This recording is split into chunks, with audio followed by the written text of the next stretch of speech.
Well, hello, everyone.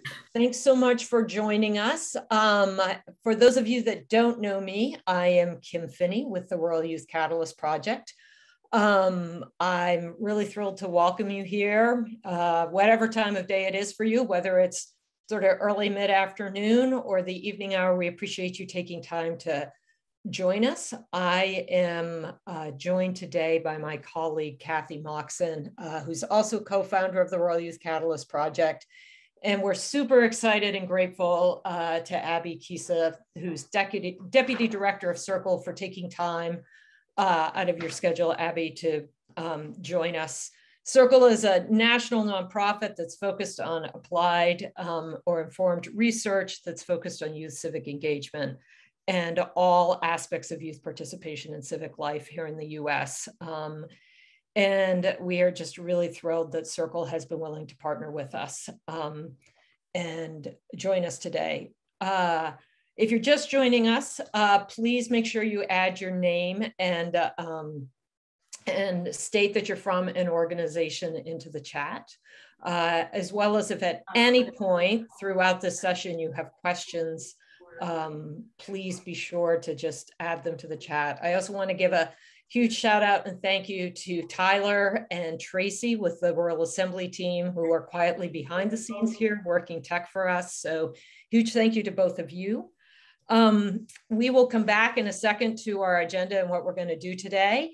But Abby, I wanted to tag you in and give you a chance to just introduce yourself a little bit more in Circle. Absolutely. I'm going to go forward with the slides just a little bit. Hey, y'all. It's really great to see you all here. Thanks for taking some time to chat with us about how to support more young people being involved in our democracy. I work for, as Kim said, I work for an organization called Circle. Circle is a nonpartisan applied research center and think tank. We're based at the Tisch College of Civic Life at Tufts University. And we do research on questions of practice in how to increase, diversify, and make more equitable young people's civic learning and civic engagement opportunities. We've been around for about 20 years. And in doing that, we do research and analysis. We are in research practice partnerships with folks all over the country. And we try to amplify innovative practices and also figure out how to leverage research and our partnerships for systems change so that more young people and more diverse young people can have opportunities to be a part of democracy. A little bit of background on who I am. This is a snapshot of the one traffic light in the town that I grew up in outside Syracuse, New York. It was a while ago, and now I think that there's 1.5 traffic lights, maybe 2.5. But I grew up in a relatively rural place and am really excited to hear from you about what you're learning, what you're trying to do in your community. I do the work at Circle because I believe that whether or not communities intentionally think about who they're involving and who has a voice in what your town and what your community is standing for is important to democracy. And if we aren't being intentional like that, then we're not including many voices who are valuable to figuring out how to address solutions and how to really maximize the potential of our communities. And I think young people are at the center of all of that. So thanks to Kim and Kathy and Tyler and Tracy for doing everything that you're doing to make this happen today, and look forward to hearing from everyone over the course of the rest of the time we have together. Thanks, Abby. Kim and I are really excited to be here with Abby. We love thinking with her and having her work inform our work. The Rural Youth Catalyst Project is an independent working group associated with Rural Assembly. And our real goal is to really make rural communities a place where young people can grow up successfully, or if they end up leaving, return and live fulfilling lives. And that's really about building a community around those young people, as well as building their capacity. So we think about things like policy, we think about skill building, we think about youth programs and practitioners. We think about the narrative around rural communities. And we think about raising those youth voices and really plugging them back into communities, because we know that young people connected to their communities are more apt to either stay or return home later in their lives. And really, that's what it's all about, is vibrant communities that have multiple generations. So I'm glad seeing everybody today. I'm excited to hear what you have to say. We see this as a very exciting launch to a whole conversation about civic engagement and youth engagement in the democratic process. So let's just quickly, and Abby, you sort of, do the roundup at the end if I've missed anything, but we wanted to take a little time today and just talk about youth and civic participation. What do we mean when we say that? Why it is relevant, so very, very relevant to our rural communities. Hear from Abby and the research that she's been, and the team at Circle has been doing, as well as the tools and framework that they have for how youth are engaged and how we can increase participation and diversity in who is engaged, particularly in our rural communities. And then also take some time and break into small groups and talk about, based on what we've heard from what Abby has shared, about ways and what roles you can play in your communities, what resources exist, come back together and collectively share our knowledge, as well as hear more from you about what else you need and other opportunities to be engaged. Did I miss anything? No, it was great. Thanks. Good. Awesome. So let's just, Abby, as I pass this to you, let's just take a moment and talk about why youth and civic participation is so critical for our rural communities. I know for myself, and Kathy, you can chime in here, that we really see, and Kathy, you were just talking about this, we really see that the future and vitality of our rural communities is just completely and utterly inextricably linked to how connected our young people are to our communities. Civic engagement or civic participation is critical for young people to have a connection to our communities. We know that, but we also now know, based on all the mental health and well-being research that's been done, that civic engagement is one of those key, pieces of what goes into both a young person's well-being, but also the well-being of our communities. And so if we want both to succeed and thrive, then we need to have strong engagement of all our young people, not just some. We also know that civic engagement is a huge piece of who returns to their rural communities, but also even maybe more critical for those young people that remain. If they don't have strong connections, from early on through their adolescence and young adulthood, then we don't have a strong and vibrant community. Kathy, anything you want to add to that? I'd like to sort of think about it from the individual side as opposed to from the community side. The activities that are sort of embedded in this idea of civic engagement really build specific skills in young people, which is really about their ability to have self-determination. It's about building their own personal voice and opinions and moral compass. It's about specific skills, about talking to other people, about speaking in public, the written word. And it's also about creating networks for them and broadening their horizons about who they know. We know that all those things increase and contribute to economic mobility later in their lives. So this whole practice is about building the individual and building the community. Abby, Well, massive thanks for being here with us. So, and for Circle being willing to come to the table with us and think about this in the rural context and all the work that you do. So without further ado, let us not hog the mic anymore. Well, that was, I thank you, Kathy, for pulling that together so much, that this is about the intersection of the individual, the family, and the community, right?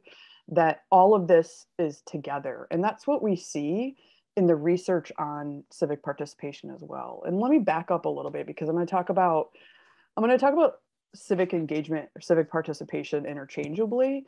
And I want to back up and say a little bit more about what I mean by that. So when I talk about civic participation or civic engagement, I mean actions that people take that are contributing to solving public problems. So that might be, creating media about a problem in your community and posting it online to build awareness about it. It might be volunteering with a church, other religious institution, or with a community group to address an urgent need in your community. It might mean voting. It might mean running for office. It might mean signing a petition. It could mean a whole bunch of different things.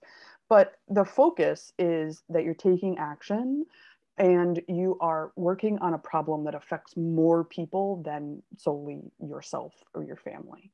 And so when we talk about civic participation and we look at the research on it, we see that there are these individual benefits that Kim and Kathy talked about.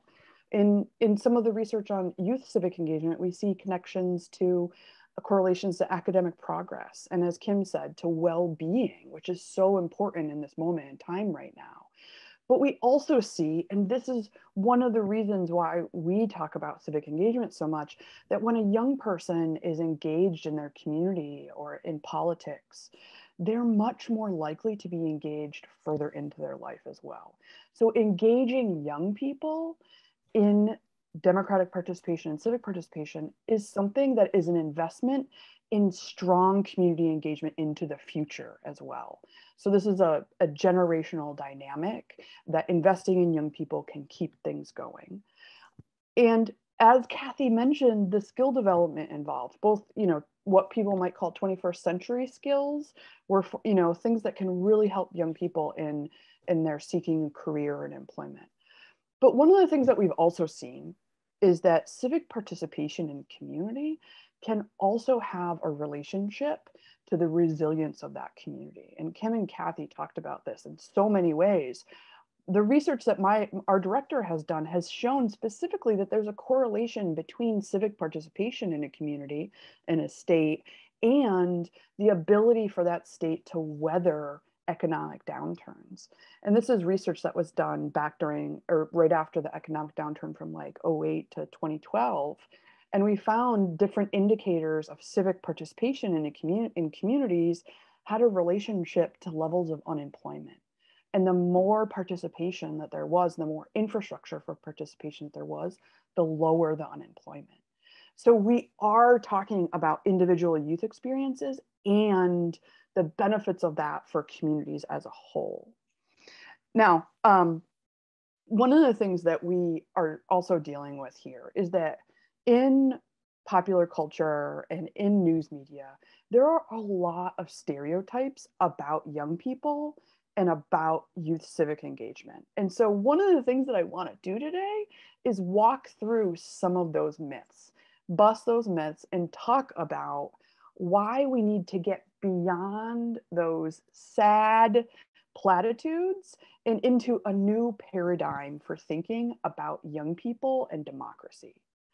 So this is going to be, this data is a very, very small fraction of what's out there and what Circle has to share. So I'm going to be really excited to follow up with folks and share additional data, because we're trying to get to some discussion. So I'm going to go through the basics.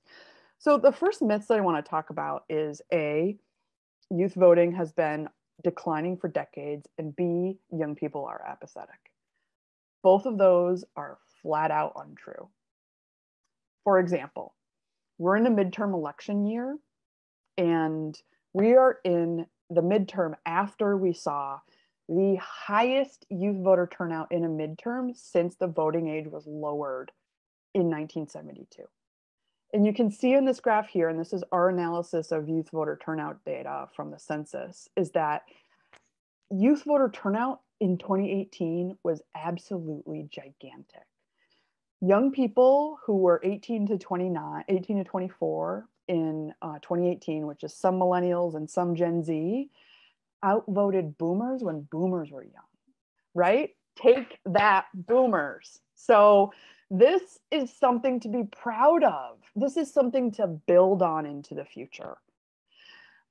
When we look at presidential trend lines, though, the bars are a little bit more up and down. So there's not a steady decline, and there isn't steady consistency in presidential elections either.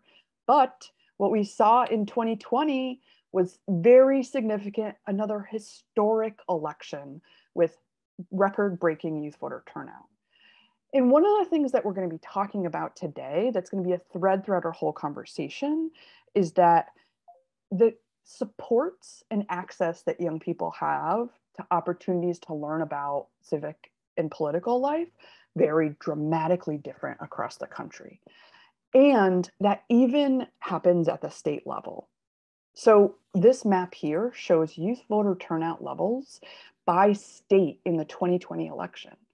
And you can see that it varies very dramatically. There's some states where we don't have reliable data, which you'll see, like Mississippi and Kentucky.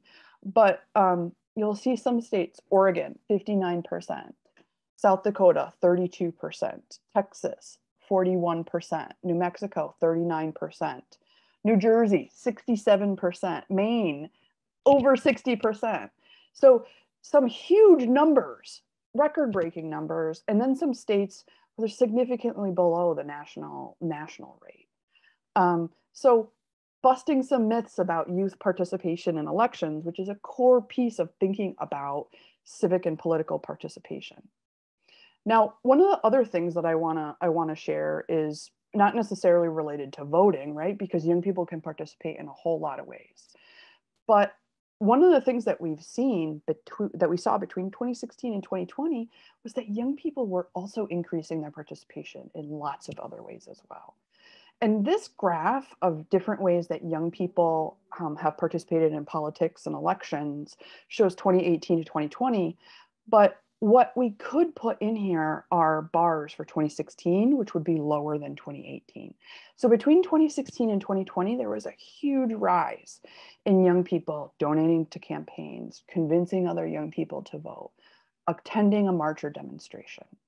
So these are absolute numbers that show that young people are not apathetic. So we need to do away with that myth. And one of the things that is particularly important to point out, and this was especially the case in 2018, was that young people who identify as women were the most involved. And this is particularly the case for many different groups of young women of color. And so these are the young people who are really pushing things, really active in a movement, trying to convince other young people to vote. Recording stopped. Okay, we're back at it. So another set of myths that I wanna address. So if you read the news media and you look at commentary about youth and elections, you'll see people saying like, oh, young people just don't care, right? That they see information, there's this assumption that young people see information about elections and are just choosing not to vote. Let me tell you, that may be the case for some young people, and that's their choice. But in the data that we've seen over the past 20 years, by and large, we are not dealing with issues of apathy, we are dealing with issues of access. And I'll show you a couple of examples. So this is some data that we're going to release next month, actually, so y'all are the first to see it. But we think schools, K-12 schools, are a really critical piece of helping young people find pathways to civic engagement. And so we asked in a poll of young people, teens actually, 14 to 17-year-olds, all of whom will be, most of whom will be eligible to vote by the 2024 election. We asked about their experiences learning about civic and political life in school. And you can see, broken out by rurality, that young people who are in urban and suburban areas are much more likely to take a course about civics or a history course that addresses civic participation or democratic participation in some way, and to have opportunities to see where their attitudes fit on a spectrum of a political spectrum. So some people might be excited about this number, right? Oh, 50% of rural teens say that they've taken a course about civic and political participation. But that's so far from our potential as a country. It's so far from what we owe young people, right? And how we talk about ourselves as a country. So that's one of the things that we think has a really big contribution to young people's access, and schools not addressing what they were founded for is a really big problem. The other thing that I want to talk about is the fact that even though we saw record-breaking youth voter turnout in the 2018 and 2020 elections, there were young people who were what we would call undermobilized. They may be registered to vote, but they didn't have anyone talking to them or helping them cast a ballot, right? That there were young people who may have been registered, but didn't know how to actually do something to cast a ballot. So that's what we would call undermobilized. And there are a lot of young people who are undermobilized in both the midterm, especially the midterm, and the presidential election. We also see, and I'm going to get into this, some youth face more barriers to casting ballots in elections. And we're not just talking about elections here, but I'm trying to hone in on it to set up our later conversation about a new paradigm. And so we want to ask, who is being systematically left out? Who are the young people who are really not seeing access or welcome into community engagement in the democratic process? And I'm really proud to share that we did a project with a group called Opportunity Youth United, a spinoff of Youth Build, in 2018, and worked with young people to capture data from their communities. And the focus of this research was really to try to understand how young people from low-income backgrounds were experiencing elections. And as you can see on this slide here, there were a lot of barriers.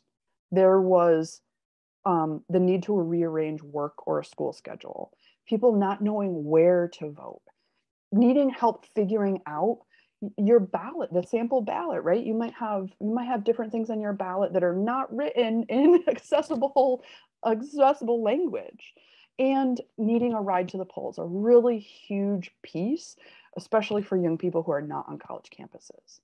And so this is one of the things that we see election to election, and it happens over and over again, that too often it's the same group of young people who are being targeted. Maybe it's young people on college campuses, maybe it's college campuses in specifically urban areas, but we are not addressing these fundamental barriers to voting. One of the other things that we see is that by a parent's education level, that there's less exposure to what we would call high quality civic education, like discussing current events in a class or participating in a simulation.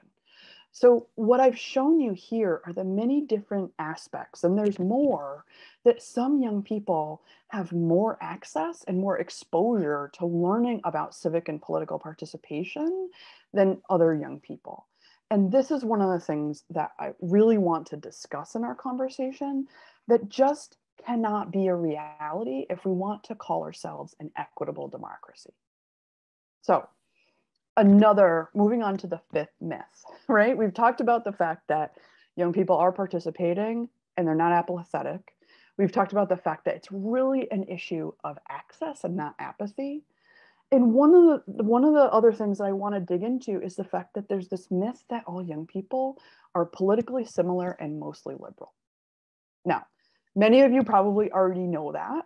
And one of the things that I just want to point out here is that there were states where young people, right, stereotypically all liberal, majority voted for President Trump in 2016 and 2020.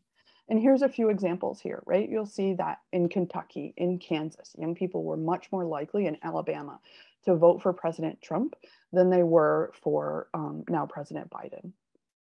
And there were 6 or 7 states where President Trump actually won young voters. Another way to break this down, though, is because we don't want to forward any other stereotypes, is that actually what it looks like in rural and urban areas can look very different. So in urban areas, a great majority of young people voted for now President Biden. And then in small towns and rural areas, there's a slight lead for President Trump. But then when we break this down a little bit and we look at the intersection of race and rurality, that really can change. So we look at rural and small town youth of color, we see that there is almost as much support from youth of color in rural areas as there is from youth of color in urban areas. So another myth to dispel about young people. One of the things that we tried to do, instead of relying on some pretty traditional notions of ideology and party, was asking young people a lot of questions about how they think inequality in this country should be dealt with, how they think that individual freedom should be dealt with, and their value for thinking about civic engagement, right? Whether or not you think that participating matters, whether or not you're exposed to opportunities. And what we found, and this was some analysis we did in 2017, so it probably has shifted a little bit, but not, I wouldn't say probably not very dramatically, is that we found that there's these different clusters of young people. That there's some young people who believe deeply in equitable communities and value civic engagement, but there's some people who believe deeply in equitable communities, but also don't have exposure to civic engagement opportunities or see it as actually having an impact on communities. And then we see young people who value individual liberty a lot more than what we would call equality. But again, there's some young people who participate a lot, and there's some young people who don't have access. And I think most importantly is this center group, which was roughly about 15% of young people. And that center, and in this case, young people was defined as young people who were, I think, 18 to 34. But young people who don't know yet, who are still figuring out what they think about politics and still have a lot of questions. So I think we need to remember as we continue our conversation that young people are on different trajectories when it comes to civic and political engagement. So, one of the things that we talk about with respect to elections is that every single county in the United States has an election infrastructure. It may be one person, it may be a county clerk who runs an election, it may be a whole election office with multiple staff people. But when we think about what can support young people to be on a pathway to engagement, we think about elections because there's this infrastructure that exists and it's a core process of democracy. So it's not the end all be all, but it is an important part of how we make decisions together as communities and as a country. So for the rest of what I want to talk about, I want to really highlight, what does this mean for elections? What does all of this data mean for how we support more and more diverse young people to participate in elections? And one of the things that I also want to share, and this is also a sneak peek of what we'll be releasing next month as a part of a new Circle Growing Voters Report, is that we did a deep dive into this in 2020 and tried to understand teens' experiences, again, this 14 to 17-year-old group. Who's talking to them about elections and voting? Where do they see opportunities or not to participate in elections? Do they hear about it in schools? Do they hear about it on social media, from friends, from family? And what we found was that the patterns among young people are really different. And there is absolutely not a way that all young people are hearing about elections and voting in the same way. And so we broke this up. We did an analysis of all of this, looking at specifically around schools and then specifically in young people's personal networks. And we found that some young people are learning a lot from both types of experiences, and some young people are not learning from either type of exposure. And that this can really differ. Some young people rely on school. Some young people rely on their personal network and community organizations where they live. But there's a lot of young people, and that's this middle group, group 3, who don't hear about things in school. and they really rely entirely on their personal networks. And you can see at the bottom here that young people in rural areas report being much less likely to be in the fully supported group and much more likely to be in the groups that are reliant on school or what we would call civic learning neglected. That even though young people and their communities have assets to develop participation and to work on problems in their communities, that there's not clear access, there's not clear opportunities or a welcome into that process. So what I want to talk about from here on out is, how do we change this? How do we move from what we would call the current ways in which we mobilize voters to more of thinking about growing voters? And here's the juxtaposition. Right now, we see campaigns maybe, reaching out in communities, trying to talk to young people a few months before an election. We see that voter registration and GOTV activities happen mostly, for people who have participated before. It's very transactional. It's not building on long-term relationships or building long-term relationships. And what we would like to suggest is that there is another possibility here. There is a possibility for this process to be more inclusive. There are youth organizations that are ready to do this work year-round, some of whom already are. And we need to reach a broader group of young people because we're not doing that right now. And we need to reach young people before they reach 18 years old. And that is absolutely critical because there's so many barriers that young people can develop, attitudinal barriers, just getting on a trajectory that doesn't include civic engagement, even before they reach 18. So this idea of growing voters is fundamentally about starting before young people reach 18, reaching a broader diversity of young people, and thinking about what we want to call different pathways. And we know from research that civic engagement is a learned behavior. We know that it's developmental, right? So what someone starts doing may not be where they end up, that they build skills and build attitudes and maybe change their behaviors over time, but that those behaviors, those civic behaviors, are habitual. So like I said earlier, if someone starts to be engaged, it's more likely that they're going to continue being engaged into their life. So it's important because we know about the diversity of young people in so many different ways that we think about pathways for different youth. There may be young people who are part of student government, right? Part of a political party when they're 13, 14 years old, but that's not all young people. So we need to think about how can we embed these conversations in the other places where young people are apart, meet them where they are, right? In school, maybe at work, definitely at home and in other community organizations. So this is a core part of thinking about how we move to a more inclusive paradigm of growing voters. It's thinking about the multiple stakeholders. And part of this building multiple stakeholders, thinking about how to grow voters, is that it builds a network, or what some people might call an ecosystem. Right. And you can also think about it as a web, right? To make sure that there aren't young people falling through the web, because there are so many people working on this issue and thinking about how do we support young people regardless of how much they care about politics right now, right? Their voice matters and their experiences matter. So there are three important pieces of this, and we're going to have some conversations about this in a little bit. But what I want to say is that the three important pieces are thinking about access, support, and culture.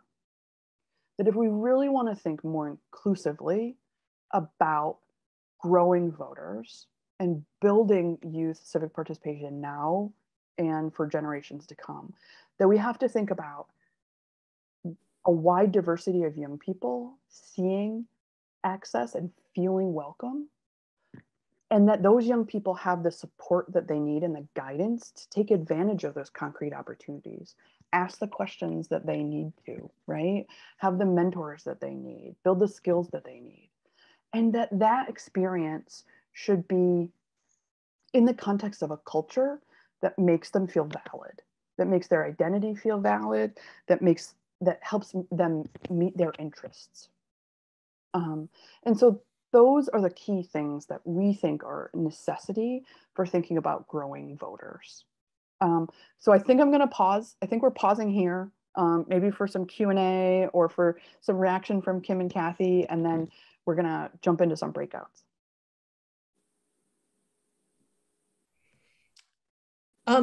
Do folks have, so first of all, Abby, thank you. I think there's a lot of meat there for folks to take a moment and react to. So we're a small enough group that I'd like to say, do you want to just unmic yourself and pose a question? You can also drop one in the chat or wave your hand or whatever, and we'll make sure that we get to you. Hey, Abby, I did have a question about, I'll go ahead and kick off. Maybe somebody will get brave here. On the map where you could see different levels of youth engagement, could you tease out at all what some of the indicators might be about why there were some states, a handful of states, where it looked like young participation was very low? Yeah, that one. Absolutely. There are a lot of factors that influence youth voter turnout at the state level.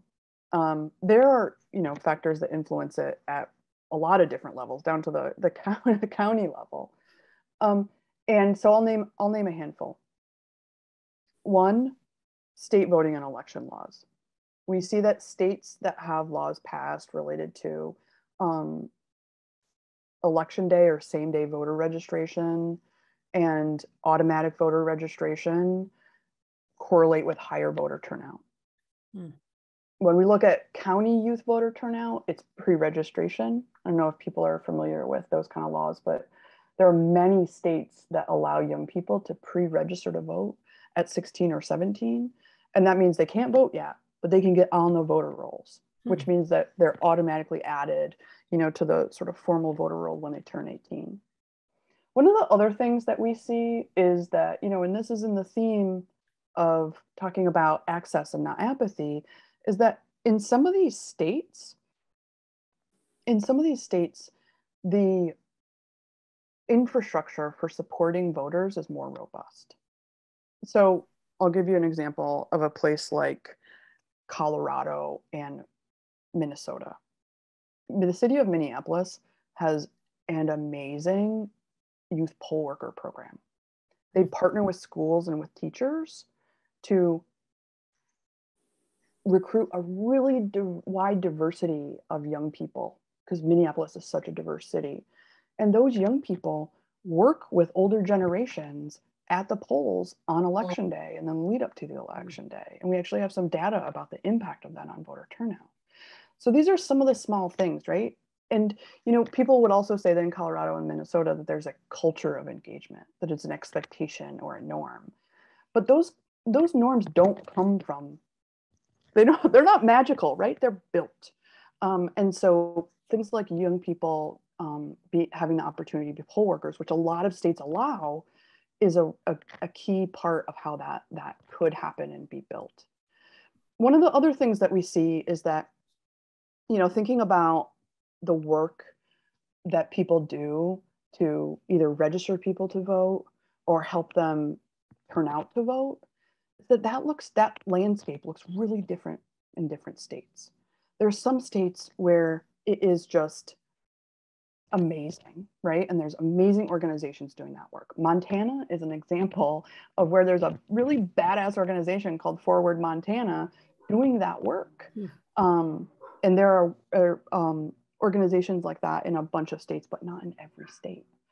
In addition, we all know that campaigns and political parties spend millions and millions and millions of dollars on elections. And they focus on that on particular states, which means that some people will be contacted by maybe annoyingly, maybe they might not appreciate it, but those annoying calls remind you that there's an election happening. right? And so these are a constellation of factors, and there's of course more that really affect whether these levels of engagement that we see at both the state and sometimes the congressional district and county level. Thanks.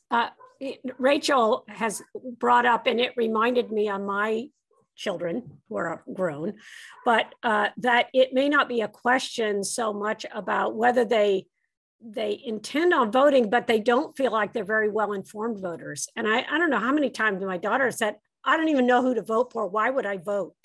Or I don't even know enough about that. Why would I vote? And so I do think that there is a challenge in today's world to give young people enough information in ways that they can take it in, because it may not be the same as what we need as adults, that help them feel informed enough that they know who to vote for and are willing to go on and do that. So I totally agree, Rachel, that that's a challenge.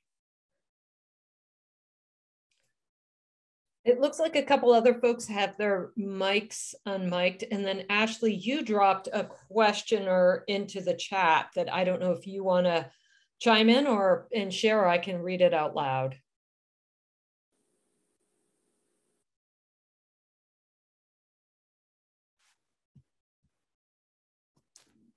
So Ashley is asking, oh, Ashley's mic isn't working. Sorry about that, Ashley. Thanks for writing it. How do you get younger people more informed about local level voting? We do a decent job getting our first time voters to turn out during presidential elections in our small town, but for our other local elections, school board, mayoral, and other elections, we don't have much turnout, and we don't have too many people even running for our small local elections. That is definitely an issue. Sometimes you can be I have been the only person on the ballot before, so. Oh, I didn't know that. So this is where I think we need to back up a little bit and check our expectations of young people, because I think one of the things that I would ask in response to this question is, how is the town communicating with young people outside of elections?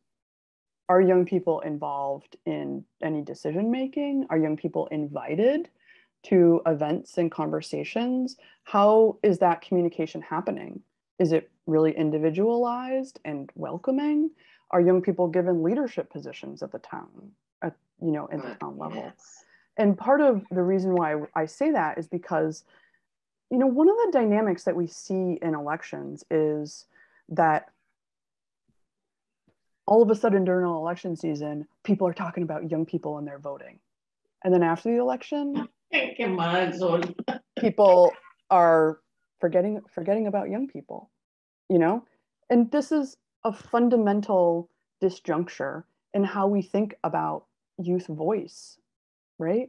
If we want young people to be a part of conversations, we have to create welcoming environments and invite them and ask them and create real opportunities for them to have a voice on issues that they care about. Because young people care about issues in their communities. We see that regularly. But if there's no invitation, if there's no welcome, if young people don't perceive access, then that's a problem. And so I think that this issue is larger than elections, because if young people don't perceive it outside of elections, they may not perceive it during elections either. I don't know, Kathy or Kim, if you have any thoughts on that.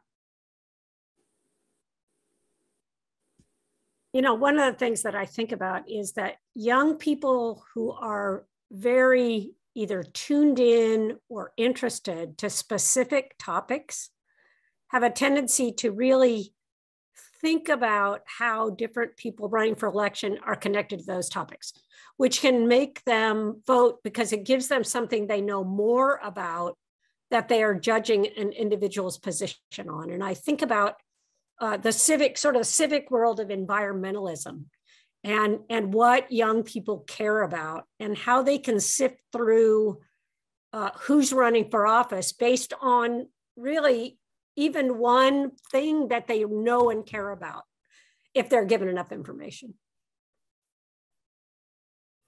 It's another thing about civic participation, right? if young people are civically participating in the community, they know more about or have formed opinions about what a community needs or what the country needs, and they are more apt to pick up on those signals from candidates and have something to make a decision on.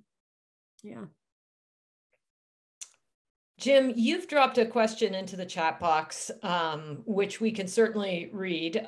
But if you wanted to unmute and share your question and thought, please feel free to do so. Oh, okay, sure. Hi, everyone. Thanks so much. This is Jim from somewhat rural Lake Jackson, Virginia. And I was just wondering, is Circle looking at the voting laws that are being passed, the more restrictive voting laws, and how that might impact youth voting, with the understanding that it affects both rural and urban in many of these states? Thank you for asking this question, Jim. Yes, we are not an organization that does the, kind of policy and bill tracking, but we rely on those important organizations to help us understand what's the most up-to-date information, and have done research on some different state laws. And this is why, over time, it's been clear that things like automatic voter registration, same-day voter registration, things like mailing ballots has an influence on youth voter turnout. And, in some ways, this makes total sense because it is making the process more clear. It is making the process easier for someone who is new to the system to understand. Because you don't turn 18 and all of a sudden you get, like information magically in your head about how to cast a ballot or how to read a ballot measure, or like that there is a, local clerk's office and that's where you go to have to register to vote. We have to learn this information. We have to share it with young people. And so these are some of the things that we've been trying to really raise awareness about. That is, it is about being young, but it is also about being new, right? That there are older folks who are new voters that need to deal with these issues as well. And young people are clearly dealing with them too. I just want to chime in there, Abby, because I'm glad that you finally added that. There are older people who need to be informed on these things too. I went to the primary, and I'm fairly active locally, and I'm always questioning and asking. I went to the primary election, and here are these new machines and a whole new procedure. And thank goodness they accepted my driver's license, or I would have been out in the cold. There are restrictions on voter ID. There are restrictions in my state that make it difficult for women because they have to prove all their changes of name. And then there are other people who change their name too. And that limits how much engagement they feel like they can participate in. I'm just wondering, you put a lot of emphasis on the school. So I guess my question is it the parents who are not doing their jobs anyway? They're busy doing other jobs. Is it the schools who are trying to do everything? Is it the political parties? Is it the government? Whose responsibility do you say it is to get this out and get the information and the education and all those good things you were talking about to happen? So, Ms. Cheryl, I would say it's all of the above. I would say it's all of the above. And of course, this is one of those situations where, if no one is specifically tasked with something, in the code, then, no one is culpable for it, unfortunately. But what we're trying to do is build awareness that it can't just be schools. It can't just be parents, right? It can't just be youth organizations trying to, do this all themselves, right? We saw that in 2018 and 2020, where young leaders and youth organizations did a lot of that work, right? And there is so much more that could be done, because this is not an issue of apathy. This is an issue of how we are systematically including people or not into democracy. And thank you, Daniela, for putting that into the chat. The Alliance for Youth Organizing does really important work because they create political homes for young people, for the young people who are, you know, really, really wanting to take action with other young people, wanting to feel like they're part of something larger, you know, or maybe they want to be in a space where they can just ask questions, right? Because not all young people find spaces like that. Or they want to try out some sort of form of engagement. And the organizations like Forward Montana and the Alliance Network really provide that opportunity for young people. Daniela, do you have anything else you want to chime in? I think that people would probably love to hear, you know, your thoughts for a moment or two. I also want to invite folks to feel free to put yourself on camera. We actually don't, because we are about to become, this is already starting the interactive part and, you know, become all the more interactive. We don't actually care if you're bouncing babies or stirring a, you know, pot of pasta or, you know, managing a dog or whatever else. We've all been there. So, you know, we don't want to force you, but at the same time, it creates a much more conversational and intimate kind of exchange of ideas. So Daniela, please feel free to chime in, unless you're trying to juggle all 5 at once. No babies on my lap here. Yeah, I joined because the data that Circle provides is critical for when organizations like ours, Alliance for Youth Action and Alliance for Youth Organizing, are trying to convey that the youth power has so much potential, and it largely is an access issue. That's why our organizations work so hard to work on pro-voter reforms, because it is access and it is education. So I love that Forward Montana was brought up. They just completed a roadshow where they hosted candidate forums around the state with candidates from all political parties, because often the information that is presented on candidates is not super friendly, meaning like it's hard to consume. Sometimes the voter guides are not exactly on the issues that young people are interested in. So having a youth-led organization actually create a candidate forum that is geared towards young people is a fantastic way for young people to learn about the issues, to learn about the candidates. And it's in a format where, you know, it's not always like at a town hall. Like I think some of them were at restaurants, you know, or like local like local breweries and stuff like that. So finding people where they're at for sure. And I also appreciated the data of like debunking some of the myths about what rural organizing is. I've actually been trying to find rural organizers in our network to do a spotlight series on. And one of our groups in Wisconsin, they were like, oh yeah, we have rural organizers. And it completely went over my head because I just assumed that they were organizing on college campuses. And they were like, oh, that college campus is in a rural area. And I was like, see, even myself as like an organizer at a national nonprofit need to learn what is classified as rural, you know, that college students are going to college in rural places and that rural voters are everywhere. Yeah, so just wanted to say my 2 cents about, you know, leaning into these organizations that are focusing on access, that are focusing on education.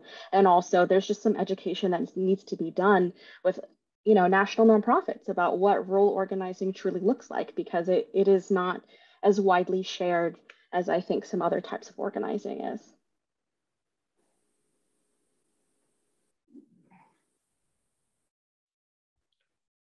I love that idea of youth helping youth, right? And I would just wonder if anybody else who's on here has a story about either their community or another community they might be familiar with where there is an active set of young people who are out there talking to other young people.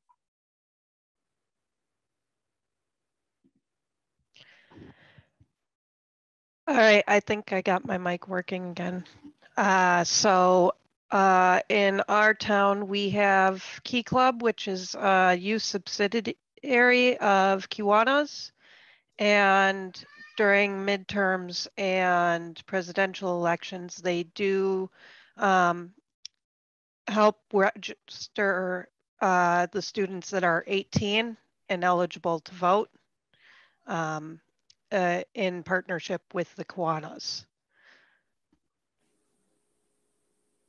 That's the only youth thing in our area that does anything like that. I think Rotary has a similar youth program at both the high school level and at the college level. And I don't know if they're doing anything on the political side, but I know they have a similar construct of engaging young people people at a younger age than just what a Rotary member would normally be.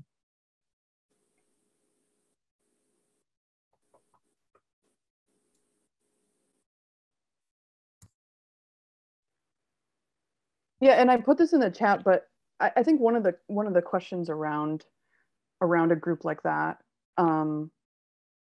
is, you know, is a group, you know, in kind of contrast to what Danielle was talking about, how do we think about, you know, a mostly kind of adult, older generational run group doing voter registration? How can that be done in a way that feels welcoming and culturally relevant to young people? And how can that not be the only way that young people are hearing about elections and voting, right? Because that's one of the things that we know, that we have to keep talking about things, right? When you're in a conversation with someone about an election or about voting, you're more likely to engage in it. And so how can we make sure that young people are hearing things, you know, not just from one group, but maybe hearing things at home, hearing things at school, hearing things from friends, et cetera, et cetera. And that was kind of my question. If anybody has heard of, oh, you welcomed the dog into the conversation, and here's my dog. Hi, buddy. If anybody is using some pre-established or pre-scheduled community events and sending in some mentors, like, I don't know, baseball's big up in northern Wisconsin. Everybody to the summer baseball leagues, and a 4th of July event, you know, it's just kind of like taking a pre-scheduled community event and dropping in these voting champions.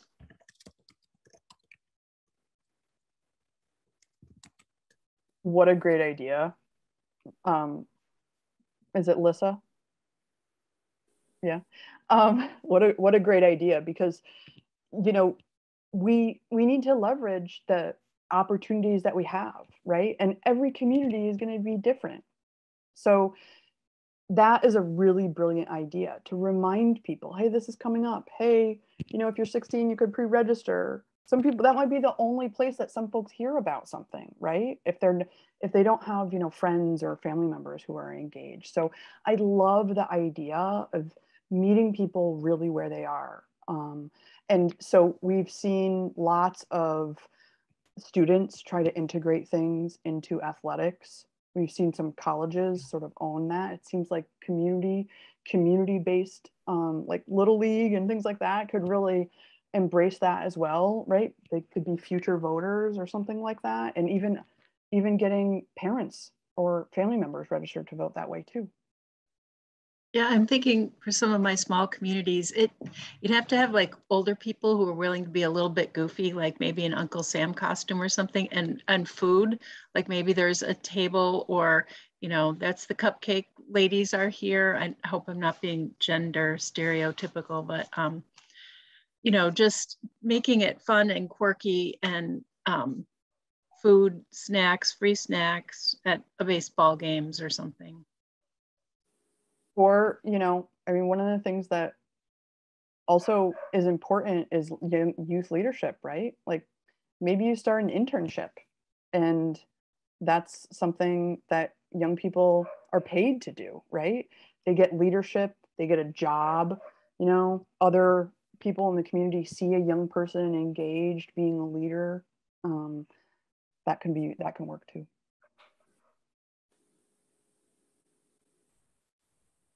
Abby, do you want to transition and talk? It's not really a transition, but just, you know, furthering the conversation and talk a little bit more about the access, support, and culture piece? Absolutely. So I mentioned before that a core piece of this growing voters framework are the ideas of access, support, and culture. And there's different stakeholders in each of those areas that can be really critical. And you'll note that those can be done by a wide range of stakeholders, right? We just talked about Little League, right? Building awareness about elections in the Little League. That's a group that can do access work, right? Especially to young parents or to folks who are in high school. But then with the support piece, this is one of the places where I think we really have to understand what it means to create a space that's welcoming, what it means to create a space where young people can ask questions that they may not feel comfortable asking in another kind of space, right? Because we need young people to understand how elections work, right? That's a step beyond understanding that they're happening and understanding how to register to vote. We need spaces where young people can say, hey, I don't get this. I don't understand what this form is saying, or I fundamentally don't understand the language that's being used to describe this ballot measure. That is me. I am not a young person anymore. And so the support is creating those spaces.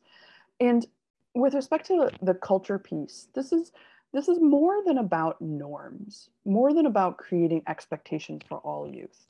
It is about creating expectations for all youth and that all youth are welcome in the democratic process, but also that they need to have some sort of opportunity to connect that with their life, to connect that with who they are and things that they care about. And so that might look like an identity-based organization, right? Or it might look like something, that's like a hobby. It might look like Kiwanis, or it might look like, Scouts or something. But that really looks different for different young people. And so we have to be thinking about what are the different cultures, what are the different pathways that young people have. And if you're wondering about what that can look like in your community, you can talk to some young people. Right? You can try to support some youth leaders who are organizing around this, or start a conversation about what it could look like in your community. So those three pieces, access, support, and culture, are really critical to making sure that we are reaching all young people, regardless of their background, and in a sustainable way. Because one of the things that we all know happens in election cycles is that there's a lot of talk about elections and then nothing, right? And in the youth voter engagement rates, it's called the boom and bust cycle. That people, and people funding this work. But that's one of the downfalls to our current system, because we should be talking about issues that we care about year round. Julianne is talking about making connections between changes young people want to see and local elections, right? Local elections don't happen, every 2 years in the same way, right? Mine was in May of last year, in an off year. And so this is a year-round conversation. It doesn't mean we have to be like pushing hard year-round, but making these connections, helping young people see that their voice matters, building this culture and sustaining these infrastructures. And so we think that this idea of growing voters and this paradigm shift around it means that we'll have more sustainable engagement, we'll have more sustainable infrastructure because it'll be built into things rather than outside of or parachuting in, and it'll be embedded in communities and directed by the people in those communities who know it, and the young people in those communities who know it the best. And so that's what we mean by access, support, and culture. And one of the things that you can do if you are really interested in more information on this is join us on June 14th. We're going to be having a really big event launching this idea of growing voters and providing some more examples of what this can look like and how to assess where you are as a community and where your opportunities might be for next steps. And you can find out more about that by signing up for Circle's newsletter. we've been still talking a lot about elections and election years, but there's been several people who've talked about connecting youth to things they care about. And connecting youth to things they care about is all the time, every year, right in and out, in families, in schools, in churches, in communities. And it's really about this civic engagement, a culture of civic engagement, a culture of volunteerism, a culture of contributing to your community. And I think that in a lot of ways, it is those kinds of activities, service, providing for people in need in your communities, that really helps young people believe that contributing to the well-being of their communities is something that is expected, that they should do, that they can do, that it's fun, that it's interesting. And I think in the long run, that leads to voting as one of the more technical activities and ways we measure that civic engagement.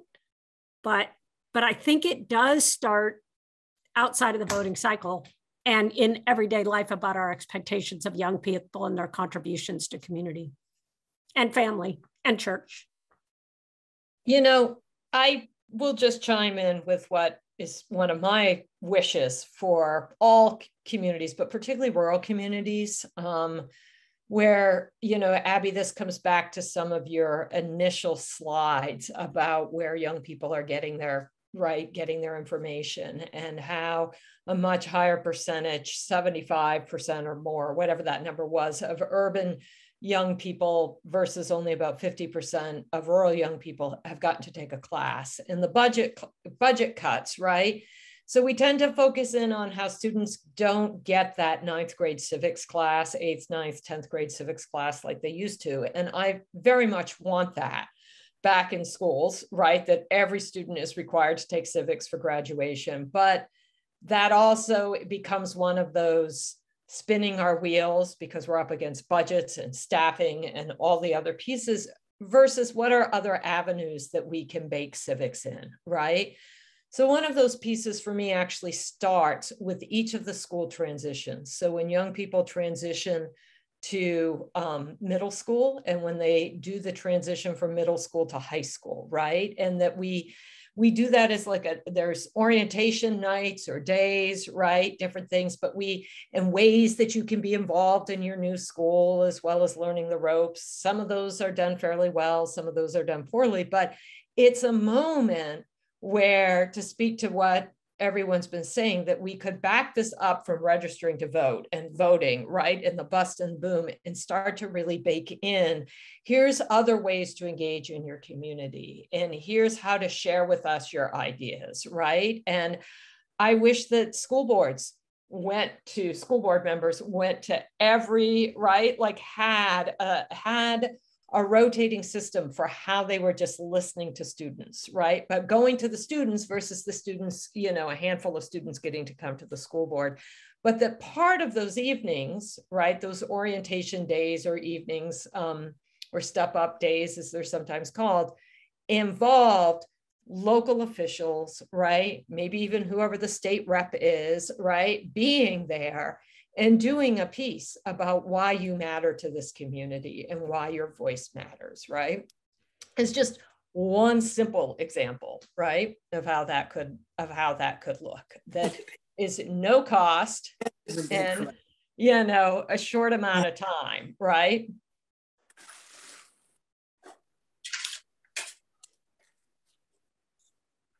Okay.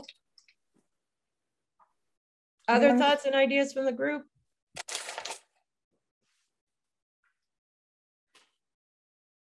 Yeah, it's painful for me, but. Is anybody familiar with, there's a leadership development process. I think it was started by the National Chamber of Commerce, but many communities have them. And it's usually called leadership wherever you live. I've always been enamored with sort of that layout of leadership development, because it really is taking young business leaders in specifically in this case, and teaching them how the city or the community works. What does government look like? What do social services look like? Where do you do this? How do you do this? And it seems like that kind of very pragmatic leadership development is not really available very often for younger people.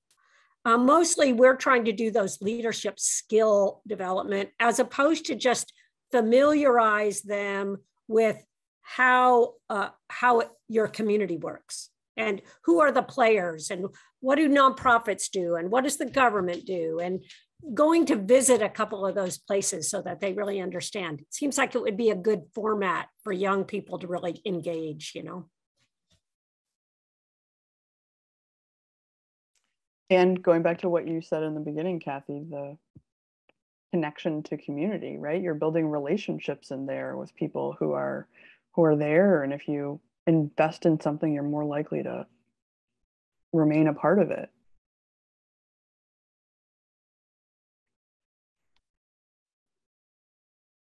I think about those programs, and if the chamber is doing the program, they are already organized around maybe 15 or 20 business leaders.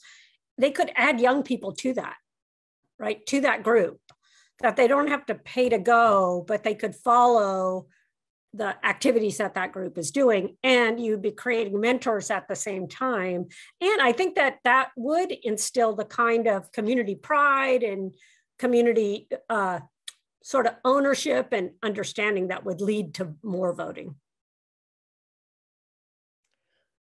I wanted to chime in with a couple things too. So one is that if you're someone that's joined and is part of this conversation and doing work that is outside the school system, then one of the things that often happens is this feeling that you need to have that it needs to be a very formal program for how you start conversation with young people, right? Like it needs to be a whole complete package. And which, let's be clear, when we're doing rural work, it's never a whole complete package. If we waited for all of that, we'd never get anywhere. But to say to not be, if you're not directly working with young people and figuring out how to engage, to just show up and start conversation, right? Go to those places when you look around and you see where are the places that you know that young people are, right? So the idea of the baseball games or the, you know, the Friday night sports or the tourneys or, you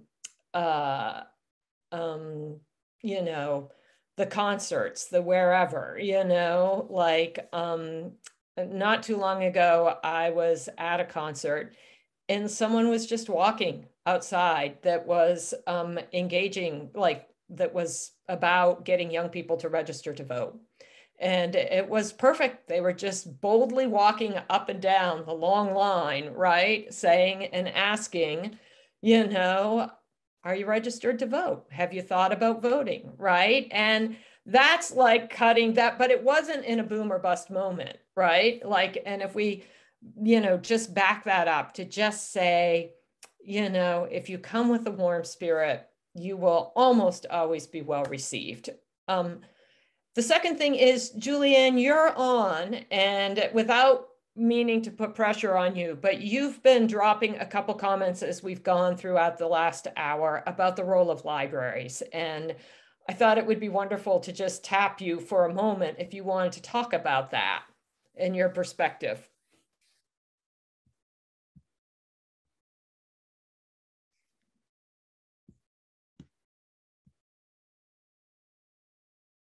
Well,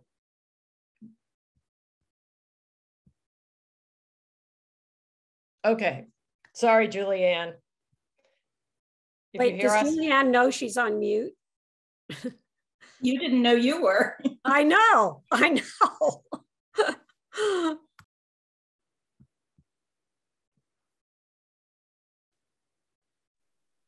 Well, this is Jim. I can fill the void here for a second. And I don't know if I may have missed it, but the importance of peer-to-peer interactions.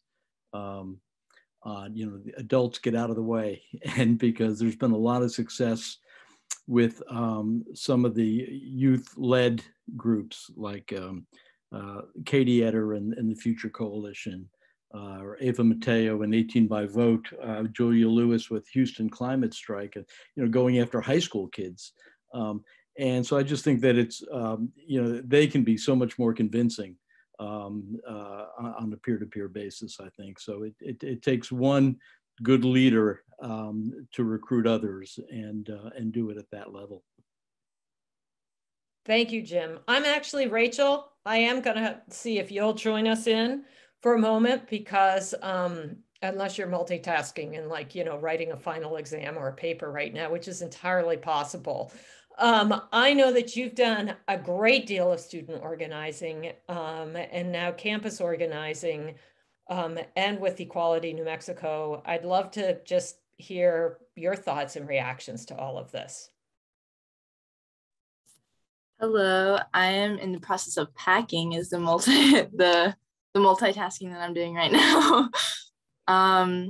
Yeah, in terms of youth organizing, I feel like there's not a ton that I've done around voting, but back in Kentucky, I did quite a bit around environmental activism, and I feel like there's definitely like a drive there that's present in youth, because we know that it's something that is very urgent to us and impactful like for our futures. And in terms of like my thoughts like on this discussion, I think like youth to youth engagement is definitely important, because I feel like sometimes you can like respond better to people who like you feel like you're on a level playing field with. I think sometimes like with adults, it can be intimidating that they have more life experience than you and often like more knowledge than you. And also I'm a big fan of libraries. So I like the library idea. I forget who mentioned that, but putting out like voter information through libraries. I know that in Kentucky, at least, there's an organization called Kentuckians for the Commonwealth that has like a voter guide resource. I don't know like if that type of thing exists in other states. And in terms of New Mexico, which is where I'm at now. Is your room clean yet? In New Mexico, they were trying to do the back end voter registration. Go on the potty. But it didn't end up getting passed. Potty. Ashley, I think you're unmuted. Oh, sorry. My child totally came fine. over. You're totally fine. But yeah, the back end voter registration, I think that that's an amazing idea. I don't know why they didn't go through with it. But I think that's a great idea, because I don't know, sometimes just like the task of registering to vote can seem a little bit daunting when you like don't have someone to like guide you through that. And yeah, I don't know, I feel like I'm kind of rambling a little bit right now. But thanks for being a part of this conversation.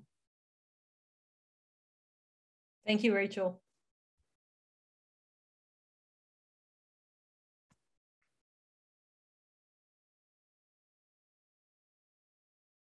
Anything anyone else wants to say? Otherwise, we're almost at our time. Really appreciate everyone sticking around. One quick question. In Wisconsin particularly, we have relatively strict voter laws, and for people who change addresses, but for some reason don't or can't change their address on their ID, it makes it very difficult for them to vote, particularly if they don't have a bill registered to their name, or if they get paperless statements that don't have their address on it. It makes it very hard for them to prove their address when they go and vote. Is there anything that we can do to help them overcome those difficulties?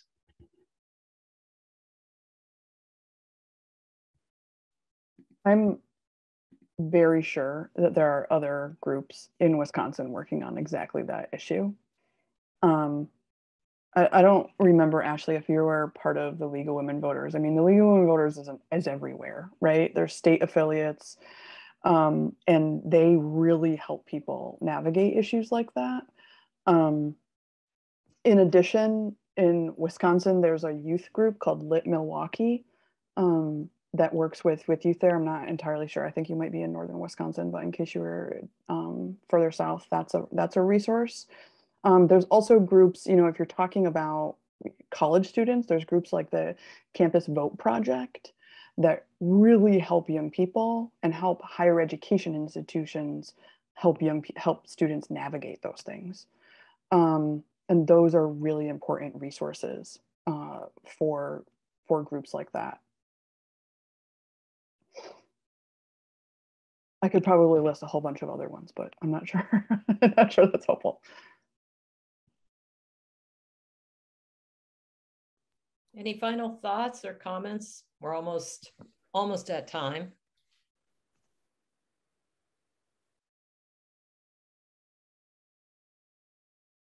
I have appreciated everybody's contributions to this conversation. Yeah. Not an easy thing, this whole idea of being ready to vote before there's an election and making sure that you're tracking voter registration. Nobody reminds you to change that, right? And so it can be a challenge. And there's also the thing about where students vote, right? In their home versus at college versus, I do think that it's definitely getting harder. It's not getting easier, unfortunately. It's going to take a village to make this thing happen. Abby, do you want to just remind people again of your event coming up in a few weeks? Oh, sure. I put a link into the chat to sign up for our newsletter. That'll or you can just come back to our website. The event is going to be the afternoon, Eastern time afternoon of June 14th. Will be a big launch of our Growing Voters work. You'll have opportunity to access a lot, hear from young people, hear from a bunch of people who are working on elections and their thoughts on why this paradigm shift is needed, and ideas for what this could look like in your community, and the assets that you have, to identify the assets that you already have that you can build on.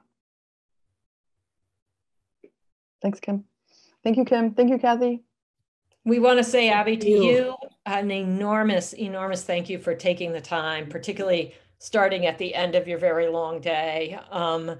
After what we happen to know was a long week of travel last week. And so for joining us, for doing this, but also to you and the rest of the team at Circle for working to collect this data, for all the work you do, but particularly your willingness to break this down and really think about it from a rural, what do we know from rural? Because all too often, those of us that are living and working in rural all the time, we're left like with broad numbers and then no ability to figure out where does this land for us? And you all have really rolled up your sleeves, and we all know, all of us on this call, that it is not easy to dig into numbers and to figure out what the rurality piece is of things when you're working at the national level. So just enormous appreciation and gratitude to you and for being willing to partner with us.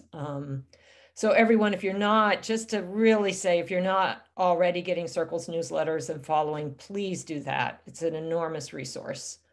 And a huge thank you to all of you for also joining across your, very long days and all the other things that you have going on behind your screens. And we are really, really grateful for everything you're doing and for all the ways that you're loving and supporting young people in your communities. Kathy, anything to add? No, I don't think so. I think that from the Rural Youth Catalyst perspective, if people are feeling like there is something out there that could be helpful to you in your endeavors working with youth, contacting Kim or I, even Abby, if it's something that it is in Circle's area, we are interested in helping people support rural youth. And sometimes it's a tool, and sometimes it's an idea, and sometimes it's a connection. But we are interested in hearing from people who are working with youth to see what is needed, how could we be helpful in helping keep that work going in rural communities. So. And I just want to say a final thank you to Tracy and Tyler, who had to tag out, but behind the scenes, the Rural Assembly team, for making this all run smoothly and way better than, well, just about we all know I could have. So massive thanks. We hope you'll tune in to the Rural Assembly everywhere tomorrow for day 2, and it starts at 2 p.m. Eastern time. And then there will be 2 more breakouts tomorrow night at 5. If you still have steam and stamina and want to hop on over to happy hour, I think it's being hosted by the Daily Yonder tonight, and starts in half an hour at 7 o'clock Eastern time. I got to go get my drink. So yes. I can have a drink at the happy All hour. Beverages welcomed. Baby bottles to, you know, to other elixirs. So there you go. Thank you, everyone. One year we did our favorite rural movie or book. Yes. Yeah. It's been fun. Thank you, everyone. Enjoy. Thanks, Abby. Bye, Thank you, everybody. everyone. Thanks, Abby.